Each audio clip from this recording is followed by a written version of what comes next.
বাংলার পরিযায়ী শ্রমিক যারা বিভিন্ন রাজ্যে কাজ করেন, তারা যারা ফিরে আসছেন অসহায় অবস্থা, অত্যাচারিত হয়ে, ভাষা সন্ত্রাসকে কেন্দ্র করে তাদের অপরাধী তকমা দেওয়া হচ্ছে। বাংলা ভাষায় কথা বলা যেন অপরাধ। কাজে এটা নিয়ে আমরা একটা সিদ্ধান্ত নিয়েছি যে বাংলায় যে সকল পরিযায়ী শ্রমিক বাংলার বাইরে কাজ করছে তাদের বাড়ি ফিরিয়ে এনে এবং তারা যদি নিজেরাও চলে আসে, যারা আসতে পারবে, যারা আসতে চায়, তাদের পুনর্বাসনের জন্য আমরা একটা পরিকল্পনা গঠন করেছি।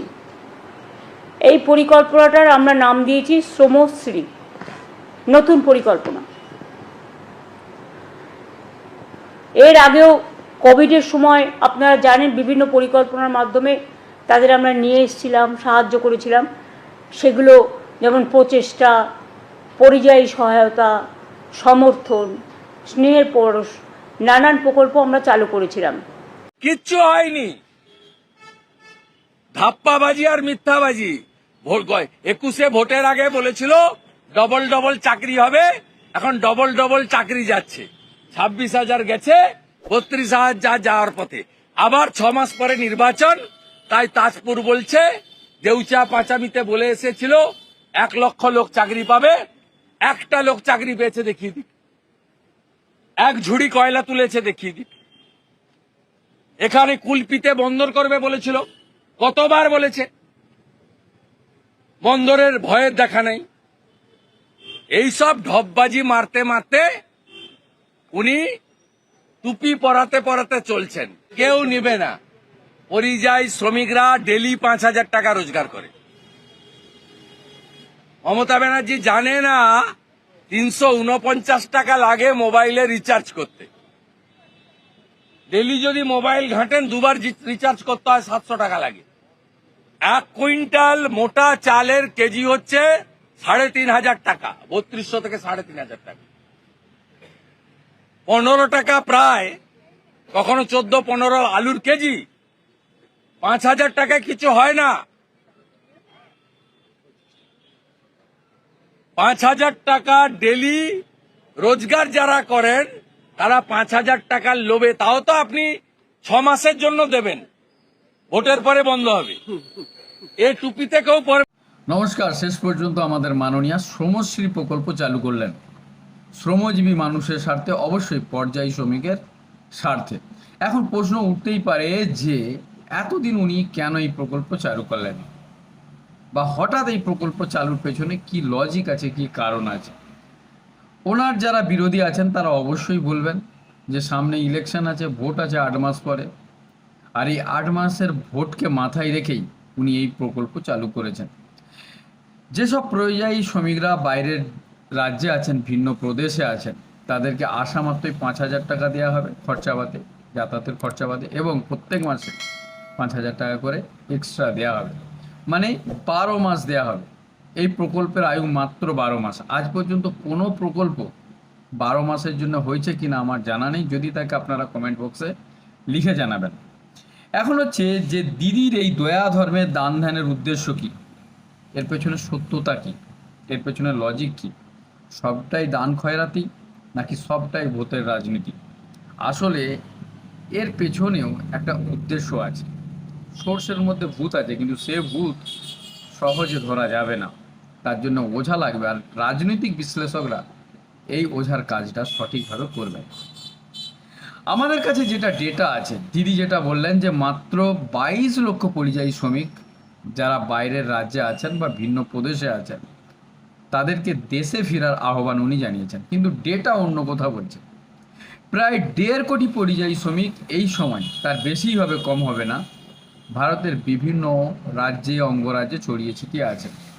তারা যদি দিদির কথায় বিশ্বাস করে, ভরসা করে এই রাজ্যে ফিরে আসেন কর্মের তাগিদ, তারা 5,000 এবং 12 মাসের জন্য 5-12 60,000 টাকা তো পাবেন।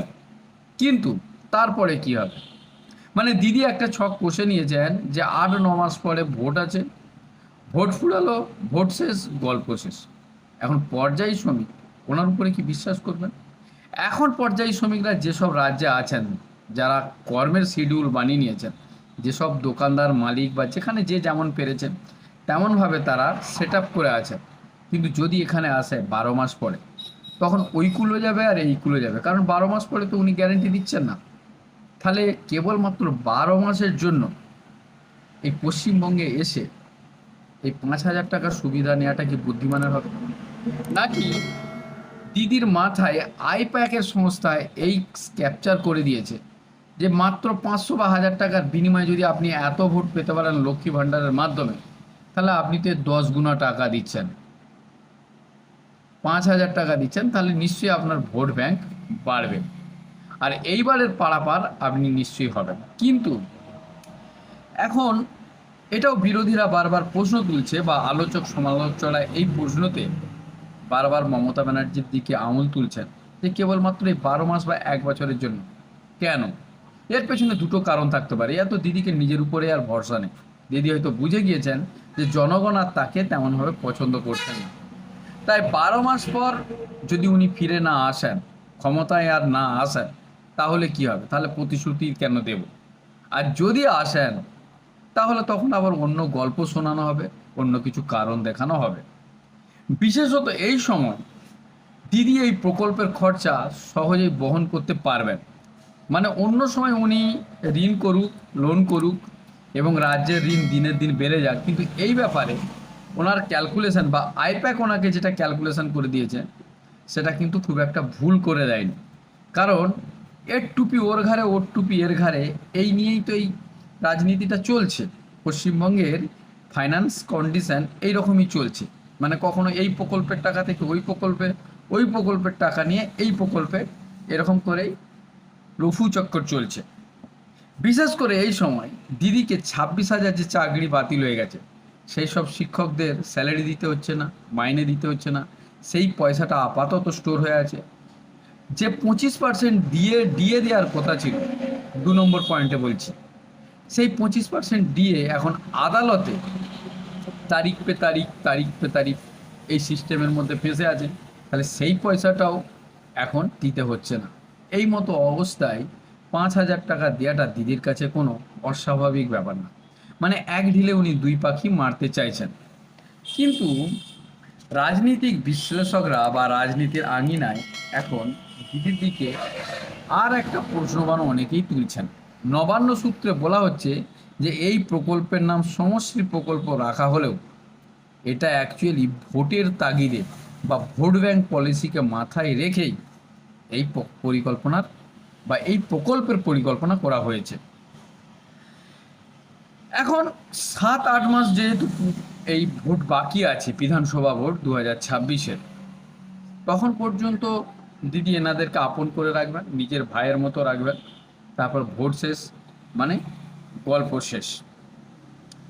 মানে দিদি যতই মোদির বিরোধিতা করুক, যতই কেন্দ্র সরকারের বিরোধিতা করুক, কিন্তু দিদির কাণ্ড কারখানা দেখে বা তার রুল অ্যান্ড পলিসি দেখে এটা মনে হচ্ছে উনি কোথাও না কোথাও মাননীয়া আমাদের প্রধানমন্ত্রীকেও ফলো করছেন। আপনারা লক্ষ্য করবেন যে 15ই আগস্ট 2025-এ যখন দেশের স্বাধীনতা দিবস হয়, দিল্লির লালকেল্লা থেকে আমাদের প্রধানমন্ত্রী কি বলেছিলেন সেই ভিডিওটা আপনাদেরকে শোনাচ্ছি। তারপর আপনারা নিজেরাই বুঝতে পারবেন যে দিদি অ্যাকচুয়ালি কাকে অনুসরণ করছেন আর কার অনুসরণে তিনি এই পদক্ষেপ নিচ্ছেন। আইপ্যাক না মোদির কোনো সিদ্ধান্তকেই তিনি অনুসরণ বা ফলো করতে চাইছেন। ভিডিওটা দেখুন। मैं आपके लिए भी एक खुश खबर लेकर के आया, मेरे देश के नौजवानों के लिए आया। आज 15 अगस्त है। आज 15 अगस्त के ही दिन मेरे देश के युवाओं के लिए 1 लाख करोड़ रुपए की योजना हम चालू कर रहे हैं, लागू कर रहे हैं। आज से प्रधानमंत्री विकसित भारत रोजगार योजना आज ही 15 अगस्त को लागू हो रही है। ये आपके लिए बहुत खुशखबरी है। इस योजना के तहत निजी क्षेत्र में पहली नौकरी पाने वाले नौजवान को, बेटे बेटी को 15,000 रुपया सरकार की तरफ से दिए जाएंगे। এই ভিডিও ক্লিপটি দেখে নিশ্চয়ই আপনারা অনুমান করতে পারছেন যে এই প্রকল্পের চিন্তা ভাবনা দিদির নিজস্ব মস্তিষ্ক পরিশুদ্ধ, নাকি অন্য কারোর চিন্তা ভাবনা থেকে উনি প্রেরিত হয়ে এই প্রকল্প চালু করতে চাইছেন। আপনাদের মূল্যবান মতামত কমেন্ট বক্সে লিখে জানাবেন। আরেকটি প্রশ্ন আপনাদের কাছে রইল যে পরিযায়ী শ্রমিক যারা বাইরে আছেন, ভিন্ন প্রদেশে আছেন, তারা কি সেখানের কাজকর্ম ছেড়ে নতুন করে এই পশ্চিমবঙ্গে আসাটা আপনার কি মনে হয় যুক্তিযুক্ত হবে, সঠিক সিদ্ধান্ত হবে, নাকি সবটাই ভাওতাবাজি, তারা চরম বিপদে পড়বে? কারণ এই প্রকল্পের আয়ু মাত্র 12 মাস। 12 মাস পরে তারা কি করবে? আবার সেখানে ফিরে যাবে? সেই সিস্টেমে তো বদলাবও হতে পারে, মালিক তো অন্য কাউকে কর্মী হিসাবে রাখতে পারে, নাকি দিদির উপরে নতুন করে ভরসা করা উচিত? আপনারা অবশ্যই আপনাদের মূল্যবান মতামত কমেন্ট বক্সে লিখে জানাবেন। আজ এই পর্যন্তই, ফিরছি নতুন কোনো খবর নিয়ে। দেখতে থাকুন এসবি নিউজ। ধন্যবাদ।